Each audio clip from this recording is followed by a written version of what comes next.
कार्यक्रमका कार्यक्रम सञ्चालक आदरणीय श्रद्धेय मेरो गुरु पनि हुनुहुन्छ र मेरो सहकर्मी जीवन ढकाल सर, आजको यस विदाई तथा सम्मान कार्यक्रमका सभाध्यक्ष यस श्री जलपाइगुडी माध्यमिक विद्यालयका विद्यालय व्यवस्थापन समितिका अध्यक्ष नारायण किशोर खतिवडाज्यू, त्यसै गरी प्रमुख अतिथि गलम्ची नगरपालिका वडा नम्बर 2 का वडा सदस्य श्री छविलाल खतिवडाज्यू, त्यसै गरी विशिष्ट अतिथि यस श्री जलपाइगुडी माध्यमिक विद्यालयका प्रधानाध्यापक श्रद्धेय व्यक्तित्व ज्ञानको धनी आदरणीय प्रधानाध्यापक श्री हरिहर आचार्यज्यू, त्यसै गरी आजका सम्मान व्यक्तित्व बासु सर, यहाँ रहनुभएका सम्पूर्ण अतिथिजन विद्यालय व्यवस्थापन समितिका सदस्यज्यू, शिक्षक कर्मचारी सहमित्रहरू, यहाँ रहनुभएका हाम्रो शिक्षाका ज्योति लिँदै शिक्षालाई आफ्नो ज्ञानसँग जोड्न यहाँ उपस्थित हुनुभएका विद्यार्थी भाइ बहिनीहरूमा म यस विद्यालयको लेखापाल र कम्प्युटर शिक्षकको तर्फबाट स्वीकार्नुहोस् न्यानो नमस्कार।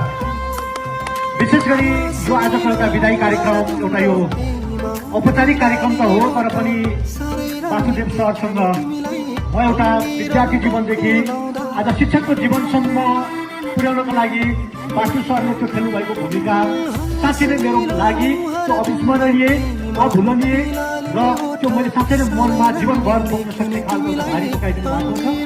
वासु सरप्रति ती शब्दहरूले मैले यो व्यक्त गर्न चाहेँ। र विशेष गरी म सानो छँदा म तपाईँहरूकै उमेरको विद्यार्थी भाइ बहिनीहरूकै उमेरको छँदा मलाई लक्ष्य लगाएको होस् या मायालो होस् सिपाना होस् वा सैद्धान्तिक ज्ञानलाई एउटा व्यवहारिक ज्ञानसँग जोड्नको लागि, पाठ्य पुस्तकको ज्ञानलाई व्यवहारिक ज्ञानसँग जोड्नको लागि अझै मेरो अभिभावक मेरै गाउँको मान्छे भएर पनि मलाई घरदेखि जोडाएर विद्यालयसम्म र विद्यालयदेखि जोडाएर फेरि घरसम्म लान र म उभिन नसक्दा मेरा कामेका खुट्टाहरूलाई उभिन सिकाउँदै पढ्न सिकाउँदै लेख्न सिकाउँदै आज यहाँसम्म पुऱ्याइदिनु भएको छ। फेरि पनि म वासुदेव सरप्रति हार्दिक धन्यवाद व्यक्त गर्न चाहन्छु। आज म आफ्नो सेवाकालीन समयलाई सकेर सेवानिवृत्त भई यहाँबाट औपचारिक रूपमा बिदाई हुँदै हुनुहुन्छ। यो एउटा साँच्चै नै हाम्रो लागि जलपाइगुडीको लागि एउटा ठुलो क्षति हो, शैक्षिक क्षति पनि हो, कार्यकुशलताको क्षति पनि हो। भलै उहाँको अब सुखमय रहने नै छ, तर जलपाइगुडी त्यो एउटा पढ्दो अवश्य पनि रहनेछ, मैले त्यसरी बुझेको छु।